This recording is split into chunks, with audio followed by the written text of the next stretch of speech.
Well, good afternoon, everyone. My name is Janis Melillo, the host of the Daisy Thon, and we are so excited to be here today.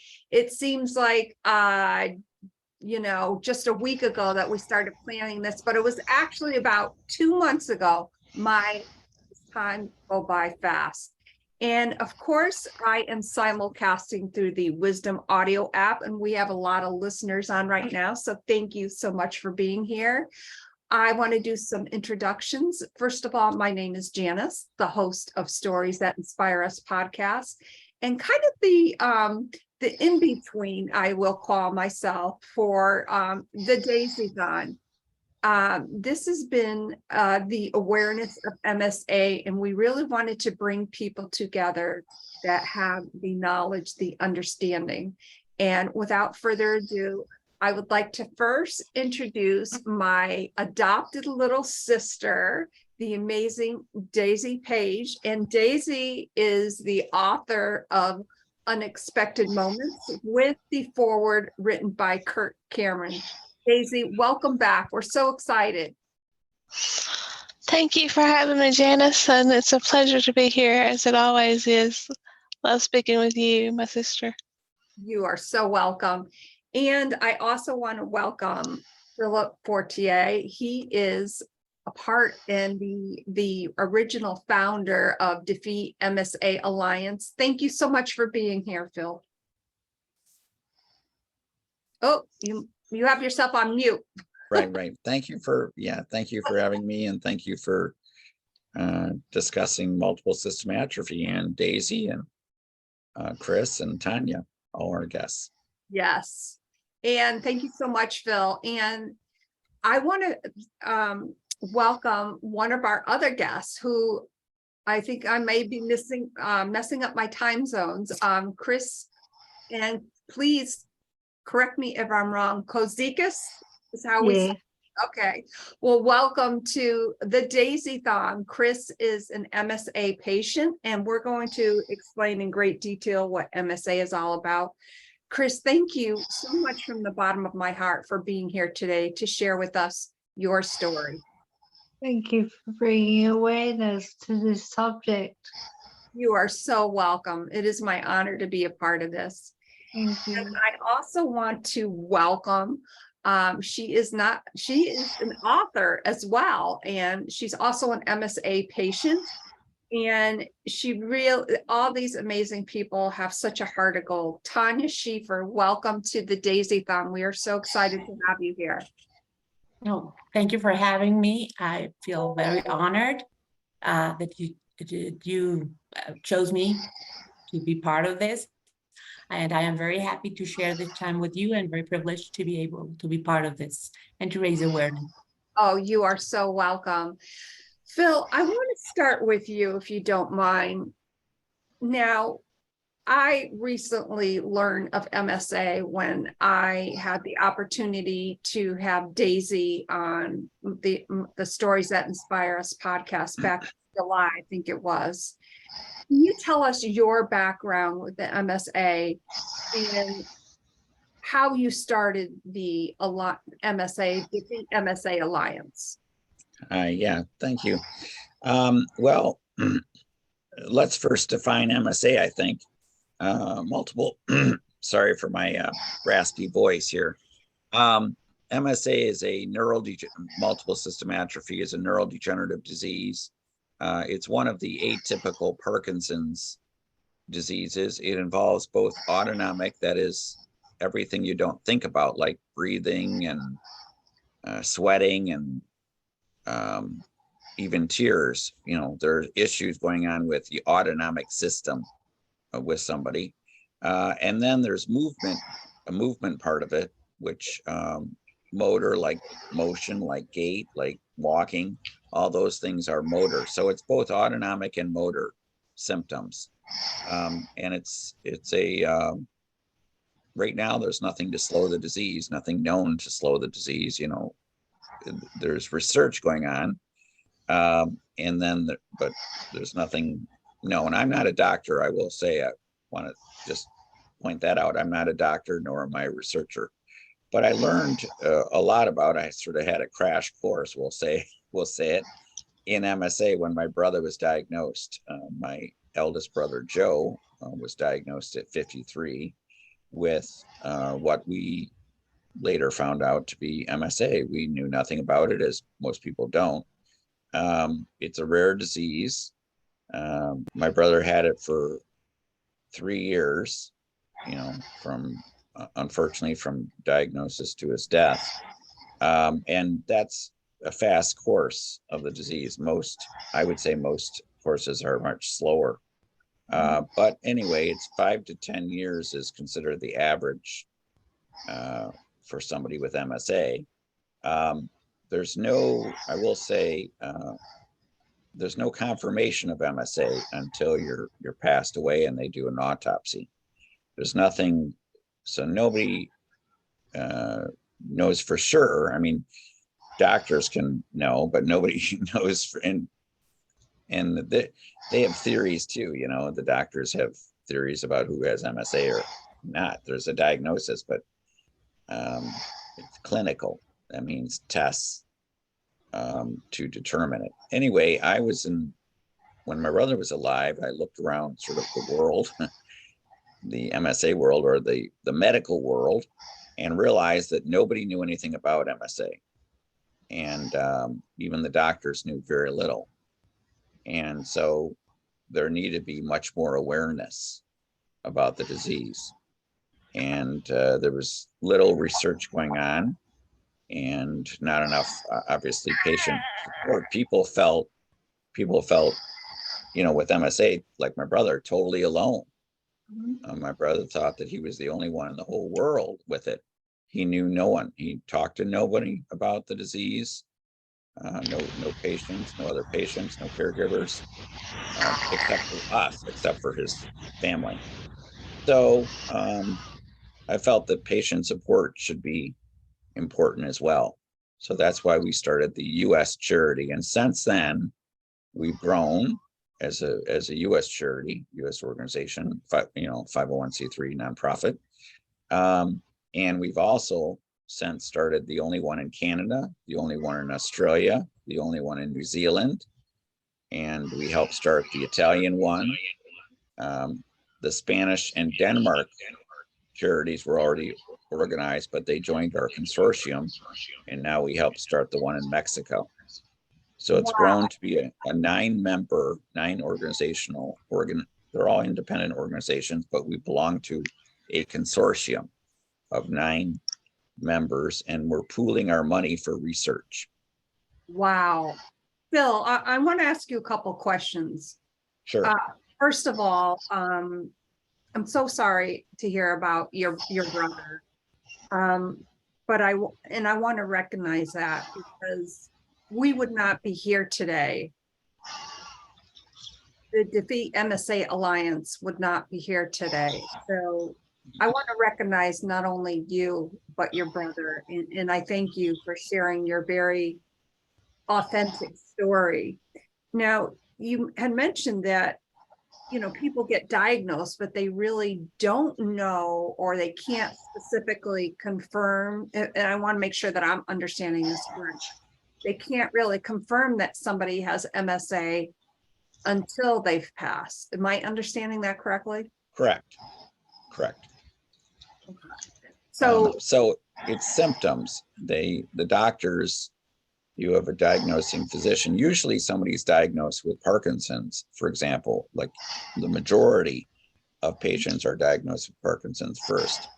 And then when the symptoms diverge, they do a sort of differential diagnosis, the doctors do. The best kind of doctor is usually a movement disorder type of neurologist, which is, neurology has different specialties.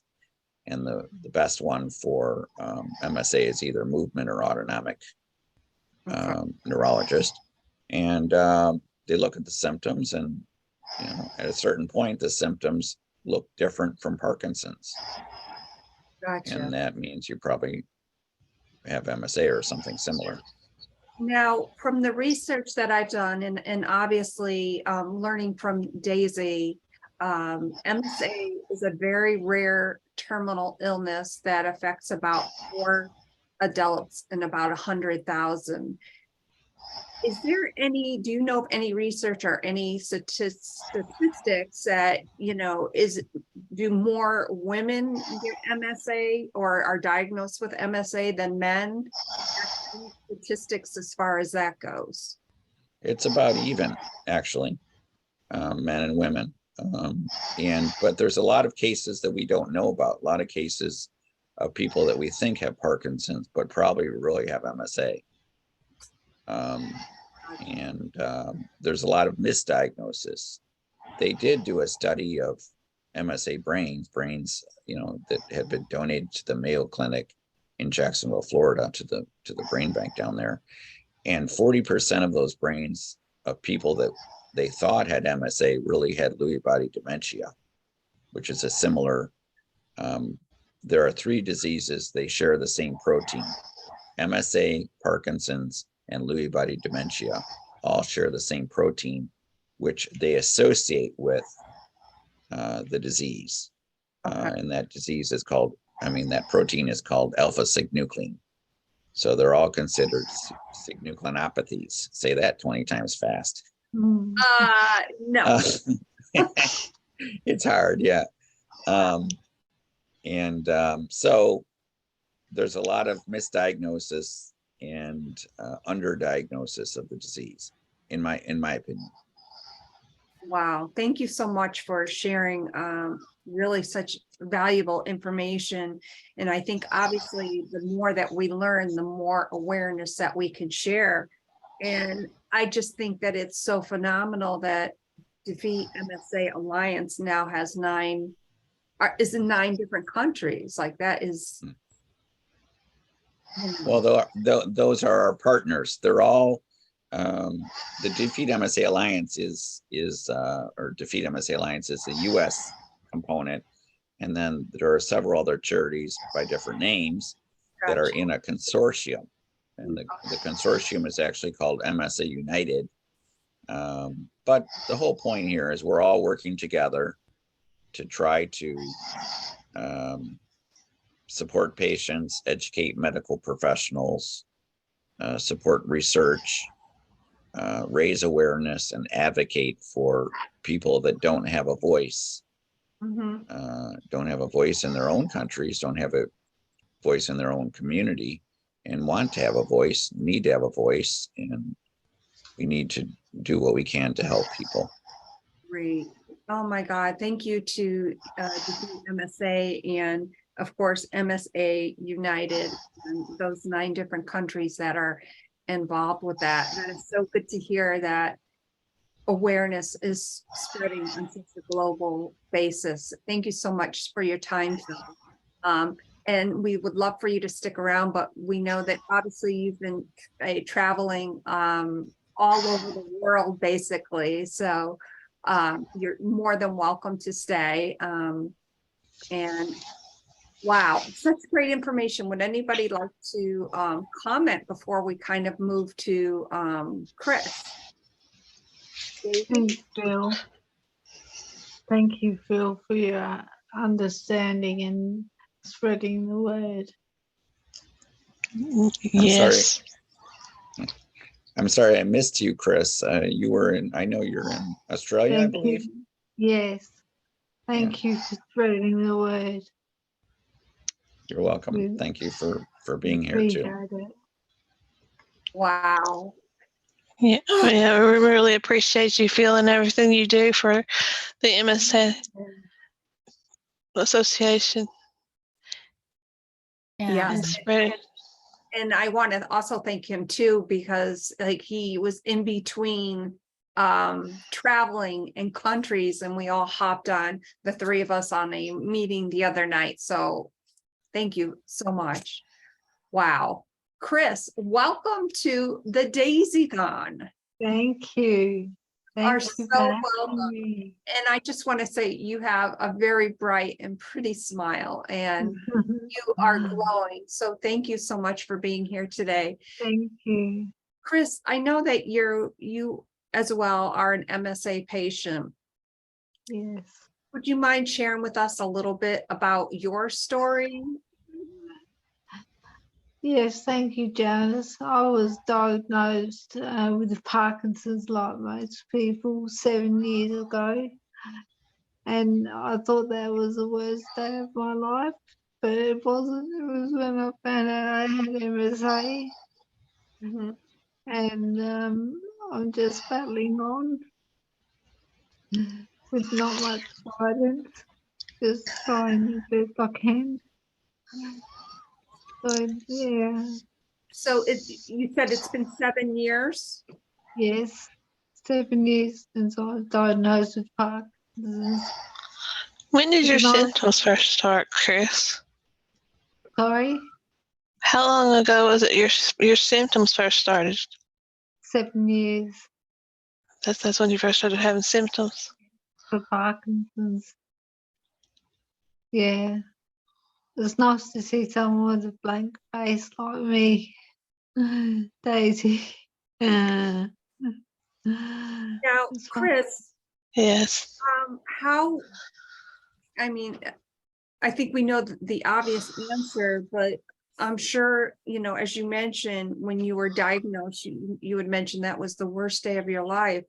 How has your family come together to kind of support and guide you through this I awful? have a wonderful, wonderful team around me with carers, and family, and medical staff.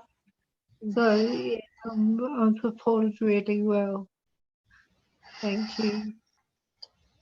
So you have a lot of support in your, Yes, and that is so very important. And I also want to take a moment to recognize them as well, because our caregivers really are the foundation that help us to move through and to navigate these, you know, mitigating factors that I can't even fathom. And obviously I've learned a lot since I've met Daisy back in July.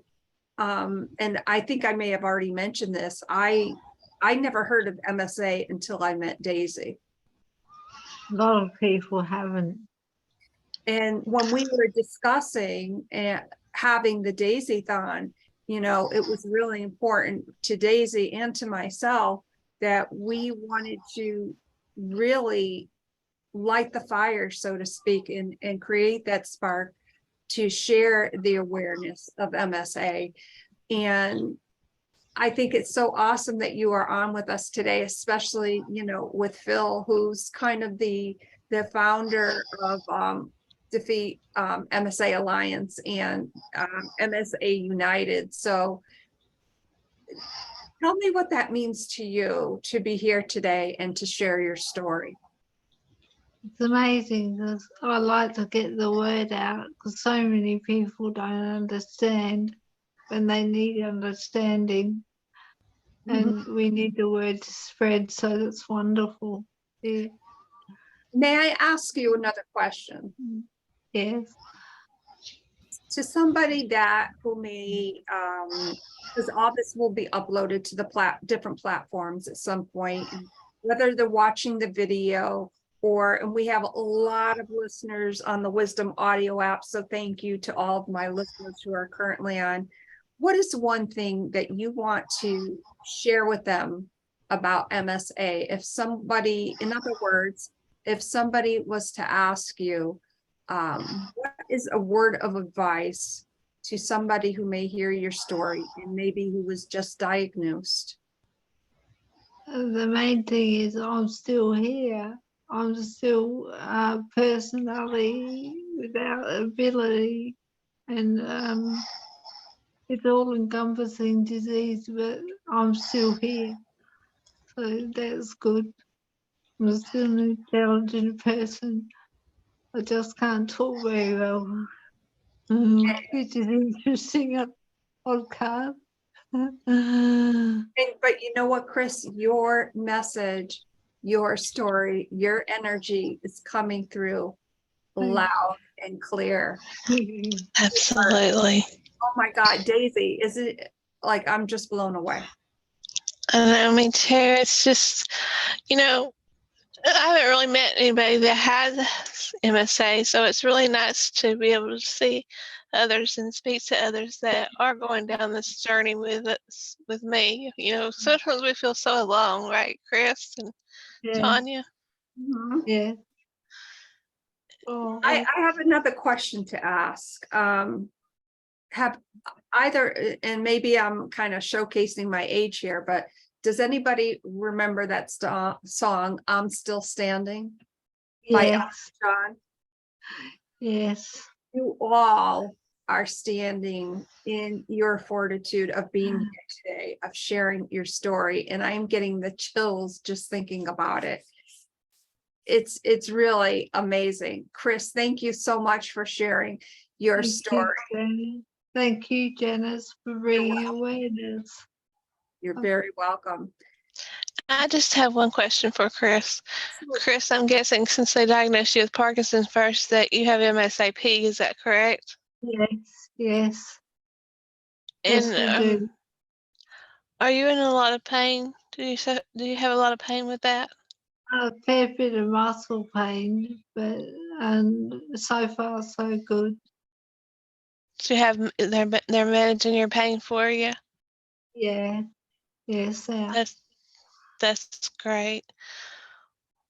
Wow. That's great that you have some pain support because that can be very painful. And I'm not sure about Can be Tanya. very Do you have P exhausting. as well? I don't know if she heard you. Tanya, do you have MSA C or P? Well, I have a mixture, but by now everything's blending together.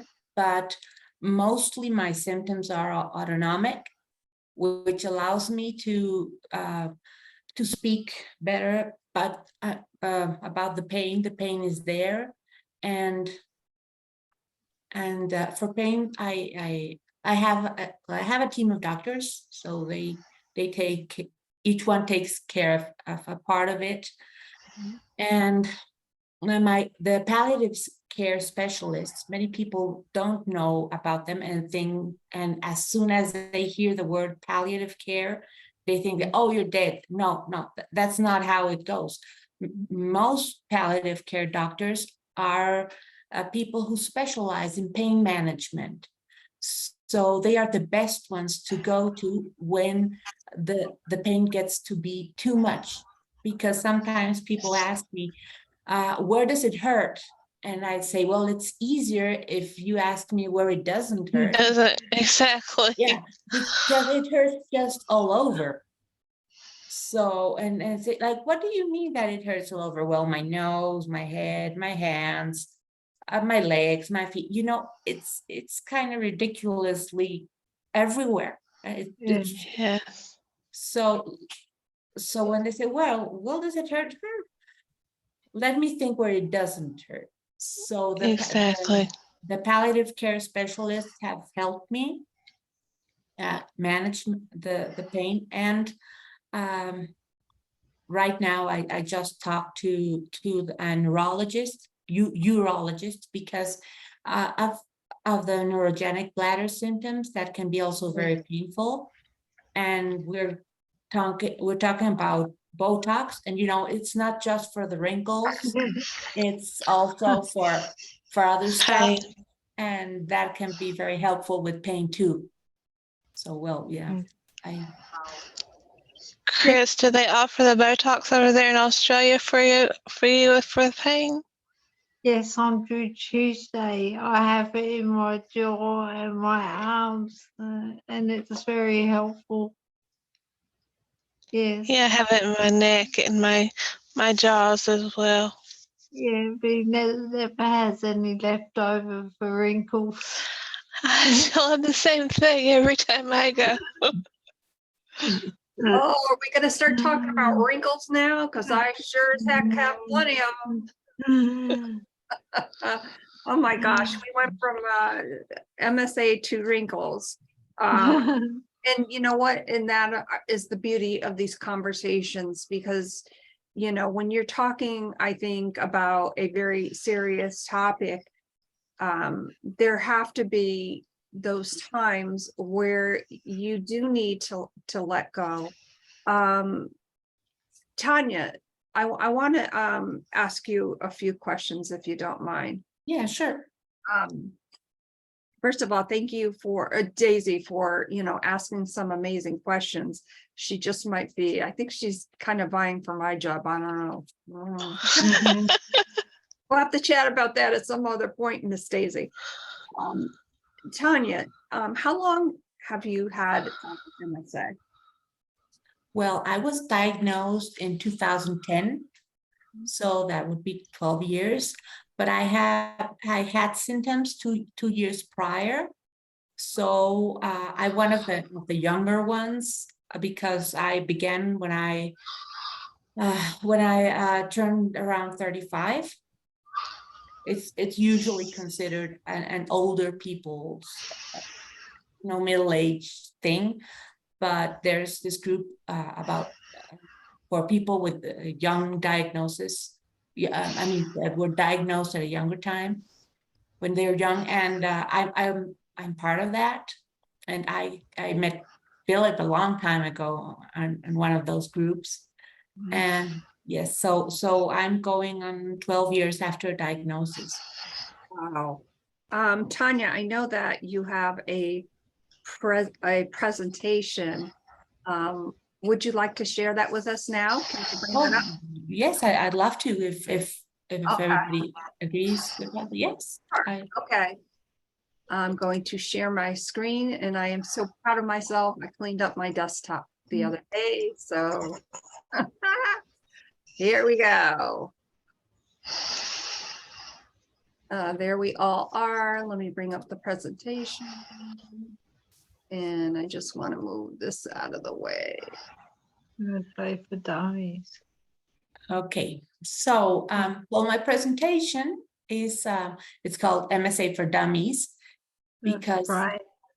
Sorry about the thing here. Okay, so that's a preview, but well, yeah, that was a fast preview. It's given. Okay, so let me introduce myself then. My name's Tanya Schiefer. I live in Mexico City. I'm a therapist and a grief counselor. I've been doing that for 20 years. I've worked in hospitals with chronically and terminally ill patients for 20 years. And I'm the author of a book that's currently just in Spanish. Hopefully one day it can be translated. And it can roughly be translated to Keep Going, a guide to living with physical loss and disability. And I've been an MSA patient since 2010. And if anybody would like to email me or message me through WhatsApp, those are that's my number and that's my email. And I'd be more than happy to answer any questions just to be here for anybody who feels the need or feels lonely, because it can be a very lonely illness. And as a disclaimer, I'm not a medical professional, but I have faced the challenges of understanding how MSA works. So I made this presentation to make it as easy as possible, because when I was diagnosed, my children were quite small and I couldn't give them all this medical jargon. So they would have no idea about what I was talking about. So this is what I told them back then, and now I'm going to use it to explain it to the public that has never heard of MSA and how it works. Wow, thank you. I want to see if I can get back to the beginning. So just bear with me a second here.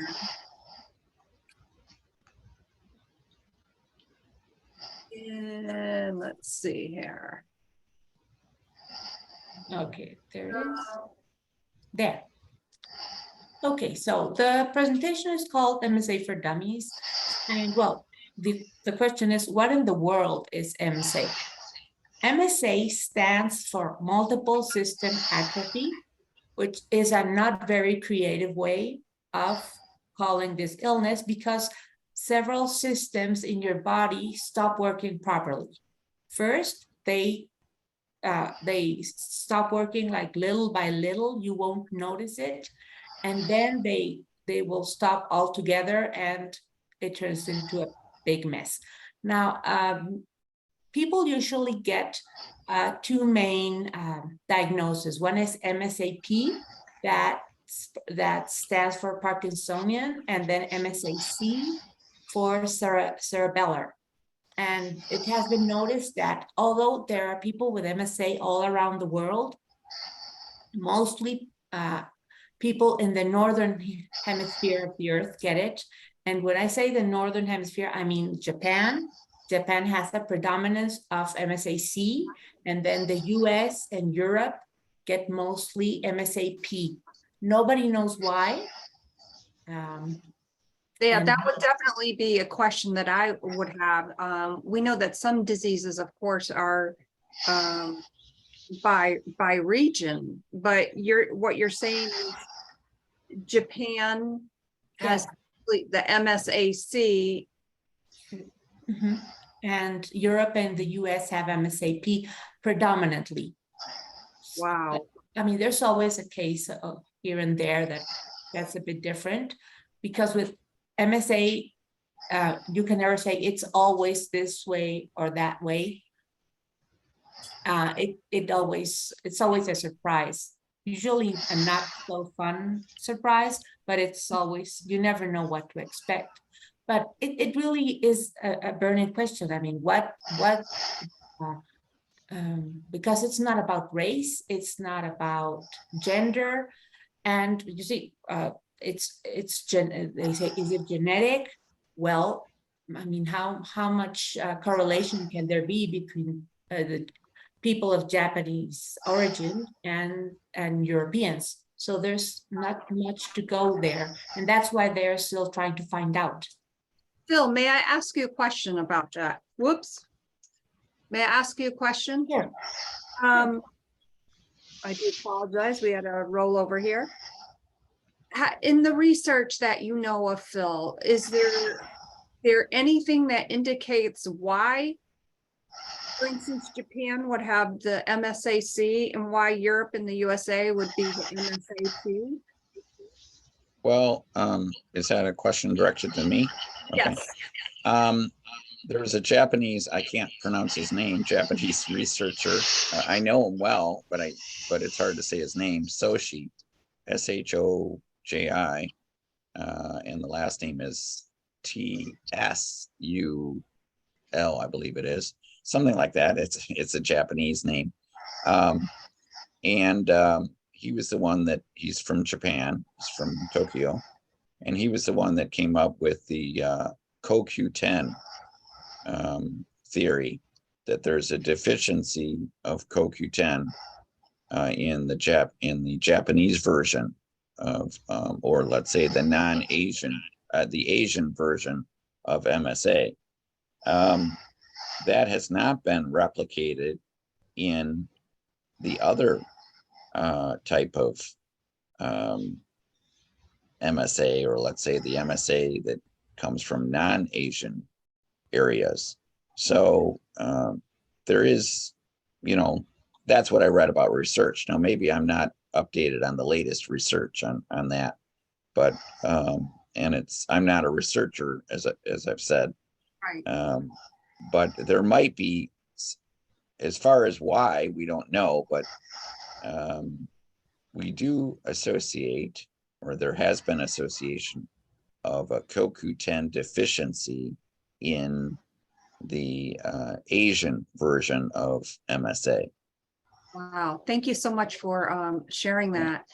Tanya, are you ready to continue with your? Yes. There we go. Okay. So how I explained it to my kids, and I think it's the easiest way, it's like there's this alpha or A synuclein, or however you pronounce it. And well, imagine that this protein, it has a regular role in the brain, like it's supposed to be there, but in a way that we haven't, that nobody has discovered yet. It suddenly mutates and becomes and starts going to places where it shouldn't. And and I say it's like a mouse. So the mouse is the protein, and it can go either to the zone where all the Parkinson's symptoms are produced. It can go, and it always goes to the zone of the autonomic dysfunction, and it can go to the zone of the cerebellar dysfunction. So if the mouse went first to the Parkinsonian place, you would first present with Parkinsonian symptoms. If it went first and ate a bit of the cerebellar zone, it doesn't really eat it, but it's a way of explaining it. So then you would first present with the MSA-C cerebellar symptoms, and it always go to the autonomic systems. That is, as Philip said, everything that you do without thinking. That is, oh, sorry about that. That just let me turn the last one. That's okay. So the mouse goes everywhere, and we cannot tell the mouse where to go. We cannot put the mouse to sleep, and we cannot make the mouse stop going to the place that it wants to go. So that's why it cannot be controlled, and we can never tell what's coming next, because it just likes to wander around our brain and go wherever it pleases. And sometimes when it goes to sleep, it's called a plateau. So sometimes they say, oh, don't worry, you're going to plateau soon, and you'll get level for a while. And sometimes that plateau just doesn't come. And it's because the mouse just likes to be up and around all the time. And eventually it goes to sleep for a while, but it's gonna wake up, and it's going to keep going. And in the end, it's like you could picture like where it goes and eats little pieces, then it would eat a piece of nerve that goes to some place in your body. Gotcha. Okay. We do have somebody else coming in the room. I don't know who it is, but I would assume, Tanya, do you know somebody named Helena? Yeah, but you can guess, but that's Okay. yeah. Gotcha. All right. So a question for you, Daisy. So MSAP, now, from what I understand, Daisy, from our prior podcasts and conversations, your symptoms started out as Parkinson's. So I would assume that means that you were diagnosed with the MSAP. Yes, I was diagnosed with Parkinson first, having gait problems and motor and dysfunctions, as well as lack of coordination is better the way of putting it. Falling over your own feet, dropping things, tremors, shaking constantly. So yeah, those were my first symptoms. Okay. And then they put me on the medicine for Parkinson, and there was no difference. So they tried another medicine, both containing carbidopa levodopa, but still nothing. Now the movement disorder specialist to put me on another medicine. It is for Parkinsonism, but it's a carbidopa levodopa that releases gradually over the day. Phil, I don't know if you've heard of Rotari. That's Yeah, I've heard of it. Not much. I could ask my spouse, which is in the other room, which is a neurologist, what exactly it is, but I have heard of it. I don't think my brother was on it though. yeah, I've been on it for probably close to a year, I think, and it stops my shaking and my stiffness in my hands. I had such bad stiffness in my hands where I couldn't write very well, and they ached all the time. I could imagine an elderly person with that rheumatoid arthritis and the stiffness in their joints and their hands. It was just horrible, really. Wow, thank you for sharing that. Whew. So I just want to make sure that I understand this. And by the way, this is a great presentation that you put together, Tanya. So thank you so much. And I'm going to pronounce this correctly. The mouse with the name up above it, the acynculine, that is the protein. Am I understanding that? Okay. Yes, that's a protein. Okay. Gotcha. All right. Let's go to the next slide. Okay.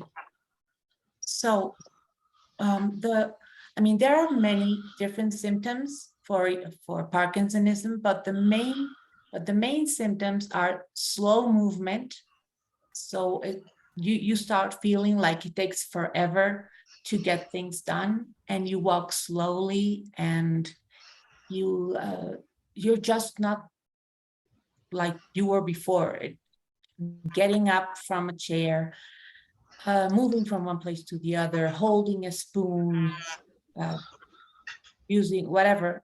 So it's slow movement, muscle stiffness, and particularly it's muscle stiffness everywhere, but there's one thing called coat hanger pain, that it's the neck and the shoulders, just like the area of a coat hanger, where a coat hanger would be, and that's a classic symptom.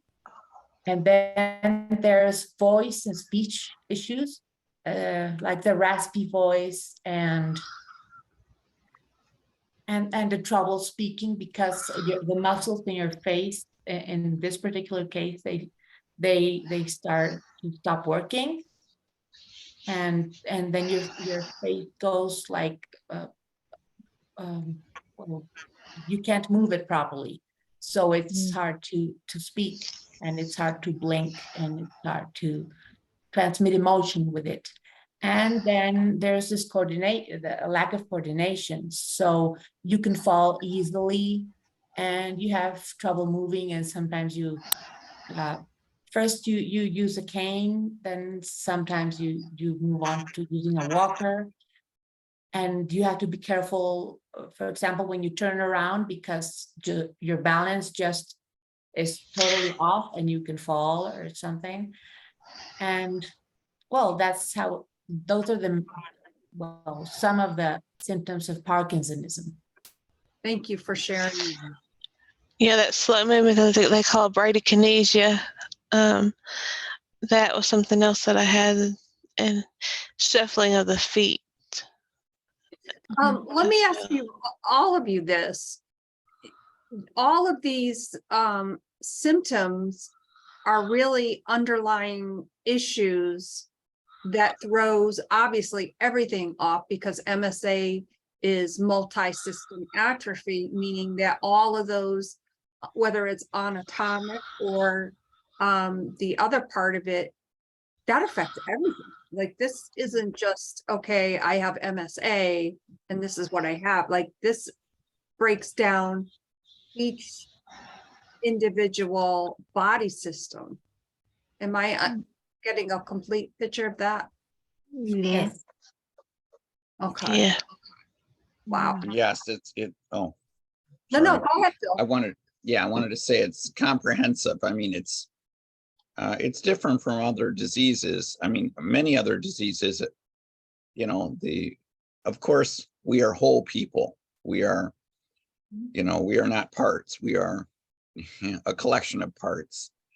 And I believe MSA is more, one part suffers, but then, it affects other parts. It seems to be more comprehensive. I will also say there used to be a type of MSA called MSA MSA with predominant autonomic symptoms.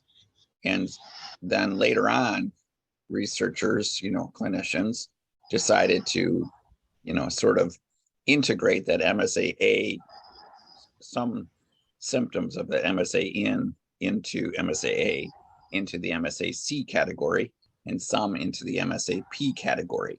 So there used to be sort of three types of MSA, and now there are only two, agreed upon.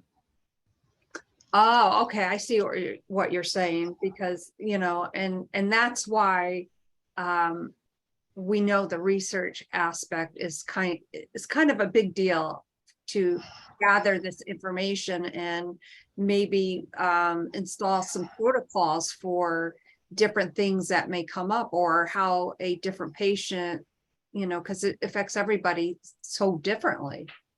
Wow. All right, let's go to the next slide. Okay, no, the one before was, we hadn't spoken about cerebellar signs. Oh, If you could, I don't know, just, and here we go again. okay, no I'll get it problem. right. I'll get it right.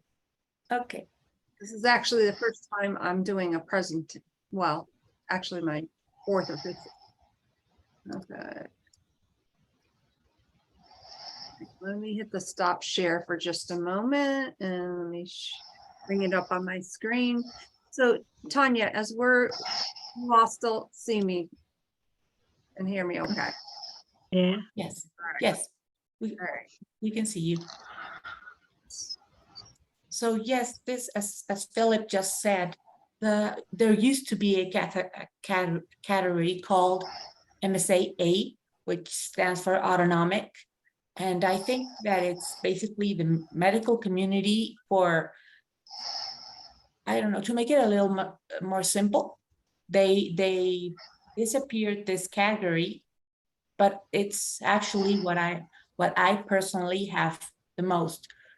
You see, when you have the cerebellar signs, you have balance issues. For example, you can be standing up, and if you close your eye, you fall down. Just that's something that happens. And then gait issues. Gait is the way you walk.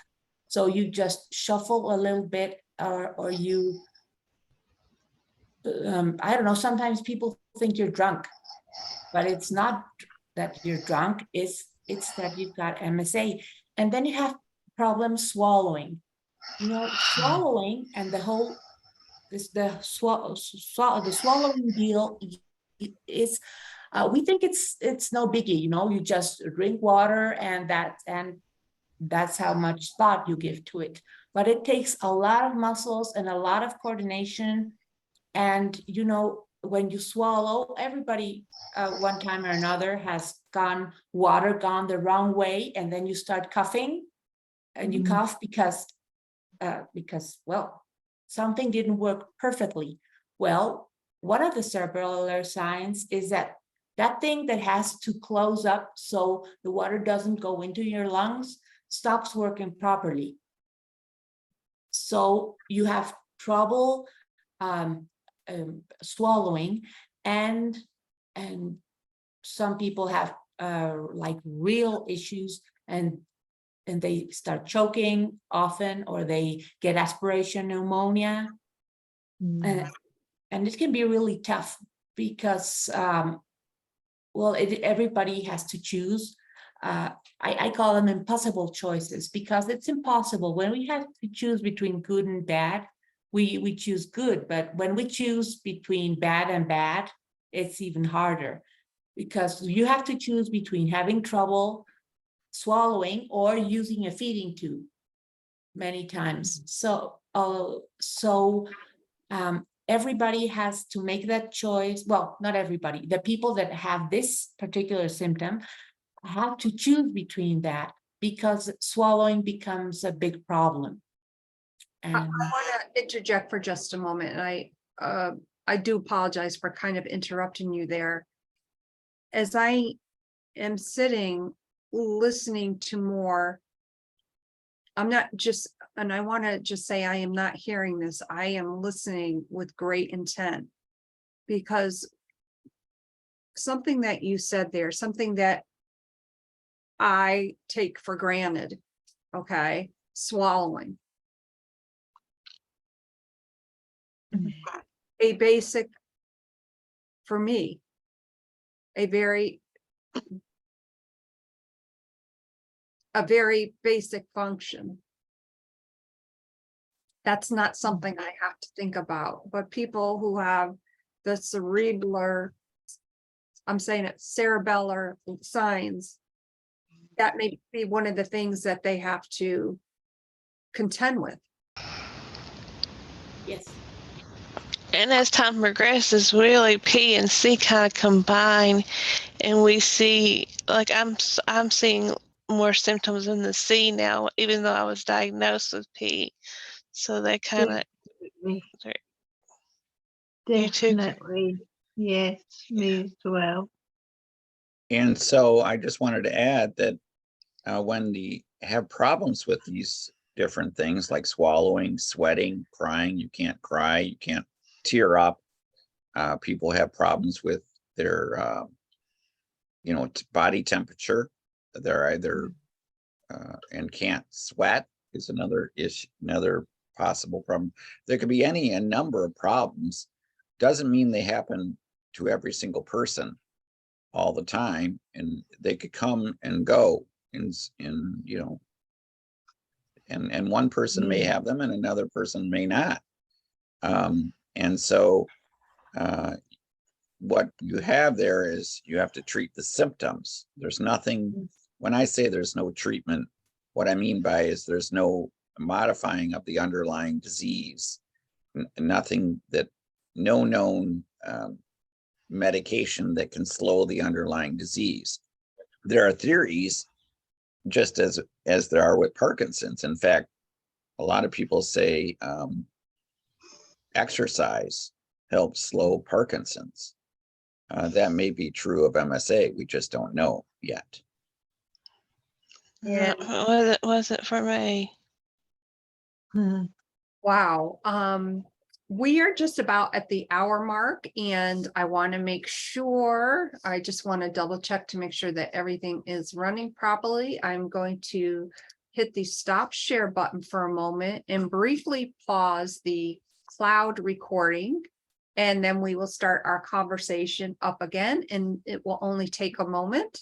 So just bear with me a second here.